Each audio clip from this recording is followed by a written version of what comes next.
Assalamualaikum warahmatullahi wabarakatuh. Alhamdulillahirrahmanirrahim. Assalatu wassalamu ala asrafil anbiya wal mursalin wa ala alihi wa sahbihi ajma'in. Pemirsa Khilafanis yang dirahmati oleh Allah, gimana kabarnya? Jumpa lagi dengan program Kabar Petang. Hari ini kita akan membahas tema-tema yang luar biasa dengan narasumber yang kredibel tentu saja. Dari sudut pandang Islam. Inilah Kabar Petang. Selengkap.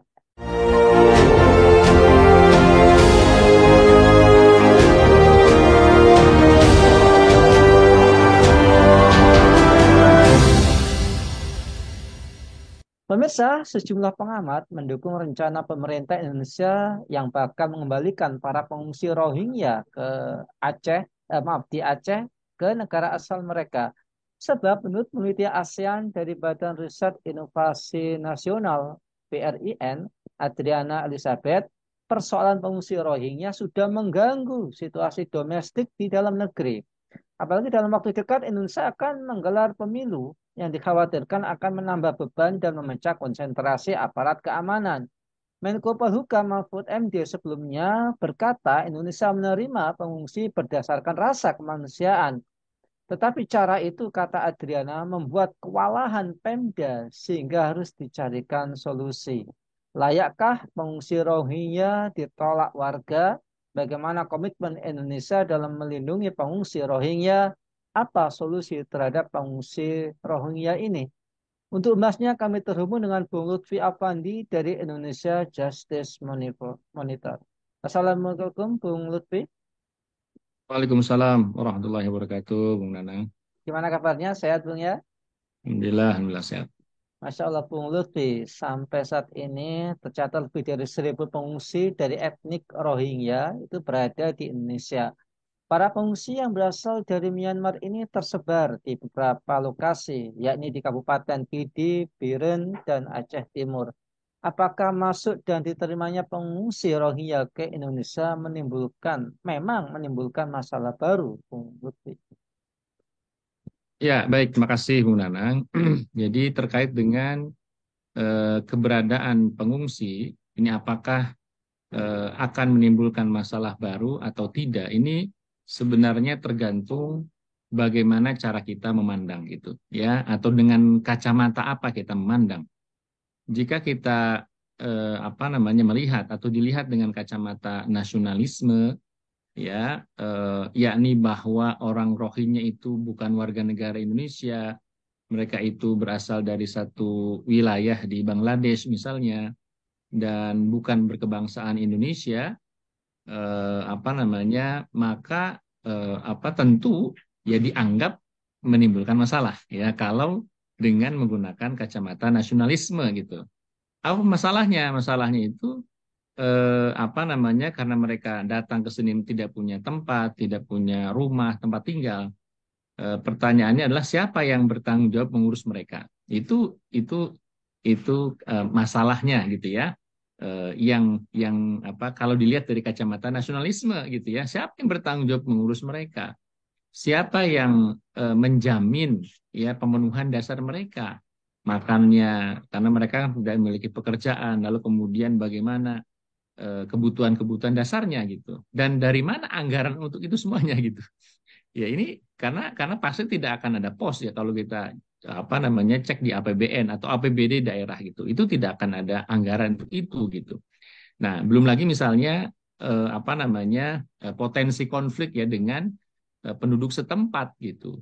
Nah, jadi kalau kemudian dilihat dengan kacamata nasionalisme, ya, bahwa mereka itu bukan orang Indonesia, bukan warga negara Indonesia, ya, melainkan orang-orang dari etnik Rohingya gitu, maka maka akan ada masalah gitu kalau dilihat dari kacamata nasionalisme. Nah, tetapi kalau dibaca dengan kacamata ukhuwah Islamiyah, ya, yakni bahwa mereka itu adalah mayoritas umat Islam atau bahkan seluruhnya umat Islam misalnya, dan bahwa umat Islam itu adalah bersaudara satu sama lain, dan bahwa ketika ada saudara kita yang butuhkan maka kita wajib membantu umat Islam yang mereka memang membutuhkan, dan membantu sama muslim itu adalah berpahala, maka tentu ini bukan menjadi masalah melainkan menjadi peluang pahala, kira-kira begitu. Nah, problemnya adalah bahwa pemerintah dan masyarakat umum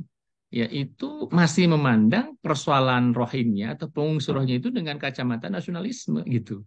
Sehingga banyak sekali sekarang itu yang misalnya nyinyir gitu ya dengan apa namanya dengan para pengungsi Rohingya itu. Mereka misalnya ingin dilayani misalnya atau mereka kemudian ingin dikasih makan dan seterusnya gitu ya.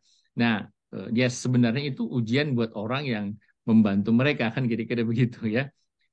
Sehingga kemudian para pengungsi Rohingya itu dianggap sebagai masalah baru gitu ya kalau dilihat dari kacamata nasionalisme gitu. Nah, itu yang kita sayangkan. Jadi yang sangat kita sayangkan itu karena pemerintah dan masyarakat secara umum itu masih memandang persoalan Rohingya itu adalah permasalahan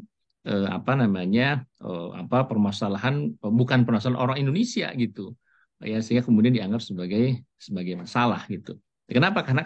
Karena cara memandangnya dengan cara pandang nasionalisme. Tetapi kalau dilihat dibaca dengan kacamata Islam, maka tentu mereka itu saudara kita. Mereka itu sama Muslim yang kemudian jangankan sama Muslim, ya sesama umat manusia saja kemudian kita wajib melakukan menolong mereka kalau memang mereka membutuhkan pertolongan. Nah, terlebih ini adalah sesama saudara saudara Muslim. Kira-kira demikian, Bu Nana. Bung Lutfi, kalau kita melihat nasib para pengungsi Rohingya dan umat Islam di sana itu, Ya. kita pasti akan bersedih gitu ya. Nah, menjadi pertanyaan sebagaimana yang Bu Lutfi tadi sampaikan, kira-kira komitmen Indonesia dan dunia Muslim terhadap perlindungan para pengungsi ini, itu apakah memang benar-benar kuat atau gimana? Ya, padahal realitasnya kebutuhan mendesak para pengungsi ini untuk memiliki tempat tinggal dan pelindungan itu sangat sangat mendesak gitu ya. Apakah Ya. rezim nasionalis ini akan meninggalkan Rohingya dalam keadaan menyedihkan?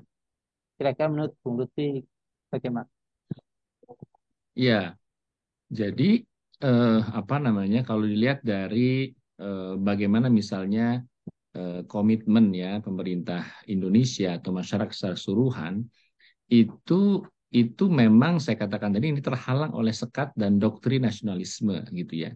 Jadi sekat dan doktrin nasionalisme di dunia Islam itu sangat betul-betul nyata membuat Indonesia dan negeri Muslim lain itu seperti halnya misalnya Malaysia itu tidak memberikan tempat, tidak memberikan perlindungan yang baik dan maksimal terhadap para pengungsi Rohingya. Bahkan kemudian belum sampai mereka di pantai saja sudah ditolak gitu.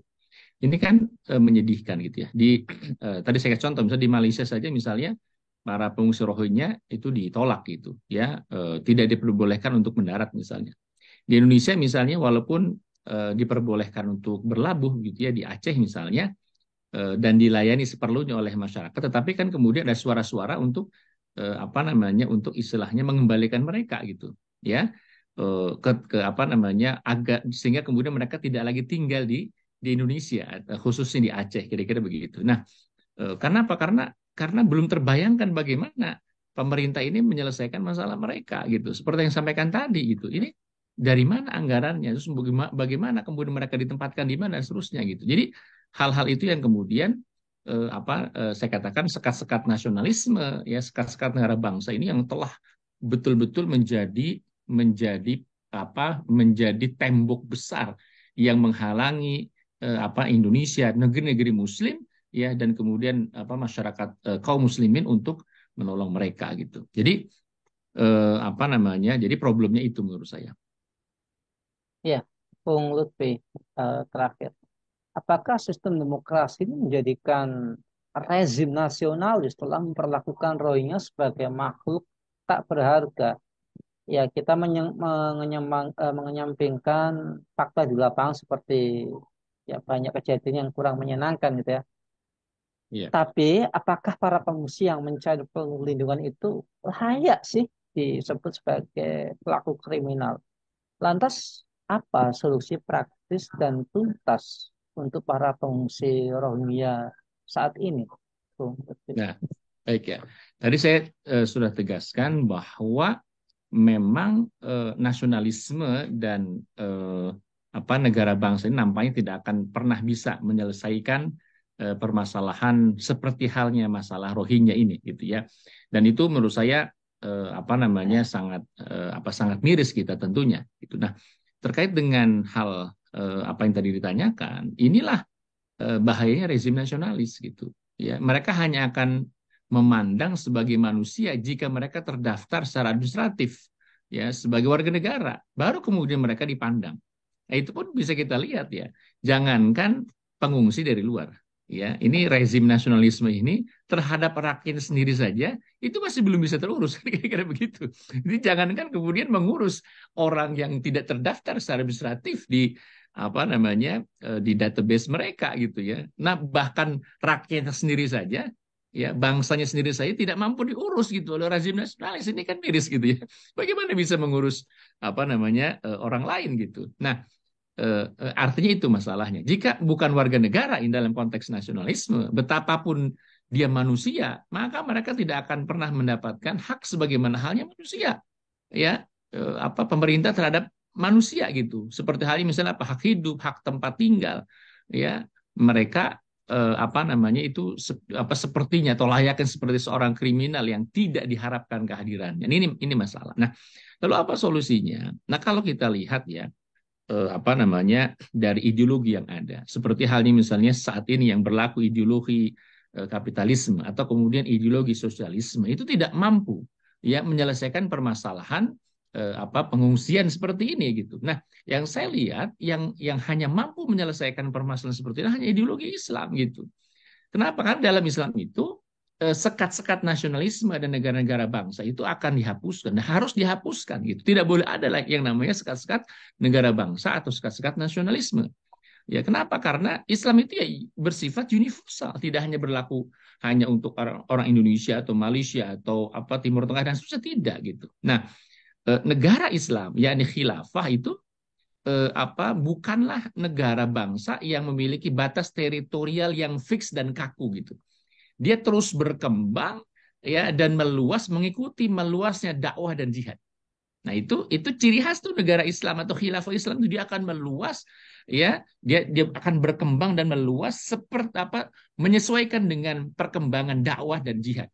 Nah, karena itu dalam Islam selama dia manusia ya apalagi seorang muslim ya apa selama dia manusia apalagi kalau masalah roh itu mereka ada seorang muslim ya maka ketika mereka membutuhkan pertolongan maka wajib untuk ditolong ya wajib untuk dilindungi dan diberikan hak-haknya sebagai seorang manusia ya di dalam Islam ya itu apa namanya siapa orang yang memelihara kehidupan manusia di Quran disebutkan man ahyaha faka'annama ahyan nasa jami'a. Sebelumnya dikatakan man qatala, ya siapa yang membunuh seorang manusia maka dia seperti membunuh seluruh umat manusia.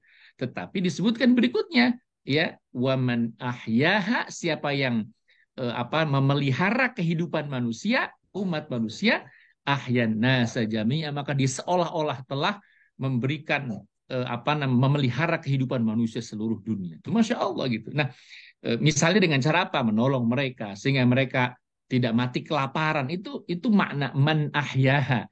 Siapa yang kemudian memelihara kehidupan manusia gitu. Nah, itulah apa hebatnya Islam itu, Bung Nanang. Jadi hanya Islam menurut saya bisa menyelesaikan permasalahan pengungsian dan seterusnya gitu loh. Saya katakan tadi bukan hanya apa namanya alih-alih misalnya dia Muslim ya sudah barang pasti harus wajib ditolong. Yang non Muslim pun selama dia manusia maka wajib untuk kemudian ditolong gitu. Nah itu kira-kira. Jadi masalah roh ini sebenarnya tidak akan jadi masalah kalau ya kalau kemudian negara ini kemudian menerapkan aturan Islam. Ya tidak akan terjadi masalah kalau kemudian negara ini diatur dengan aturan Islam. Tidak akan jadi masalah. Yang menjadi masalah ketika negara yang ada saat itu negara sekuler ya dan dibatasi dengan sekat-sekat nasionalisme tambah masalah gitu. Allah. Masya Allah, Bung Lutfi ini benar-benar pembahasan yang sangat komprehensif gitu ya.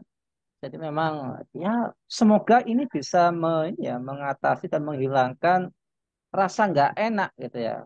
Satu sisi Ya, kita ingin membantu, di sisi lain ada sesuatu yang kurang berkenan di hati para di daerah tempat para pengungsi itu, dan kita punya sebuah wacana baru, sebuah ilmu baru. Ayo, ini kita punya masalah yang harus diperjuangkan bahwa rezim nasionalis tidak akan mungkin bisa menuntaskan masalah ini. Jadi solusinya ya harus tegak sistem Islam itu sendiri. Semoga Ya, Bung Lutfi keluarga senantiasa dalam perlindungan Allah, amin, amin, ya rabbal keluarganya alamin. dijadikan keluarga yang sakinah, mawadah, warahmah. Amin ya rabbal Amin. alamin. Ya rabbal Pemirsa Khilafah yang dirahmati oleh Allah, demikianlah bincang-bincang kita dengan Bung Lutfi. Jangan lupa untuk subscribe, like, komen, dan share sebanyak-banyaknya. Semoga kita semua mendapatkan kebaikan di dunia maupun di akhirat. Saya Nanang Amin. Setiawan undur diri. Sampai jumpa di lain kesempatan dan wassalamualaikum warahmatullahi wabarakatuh.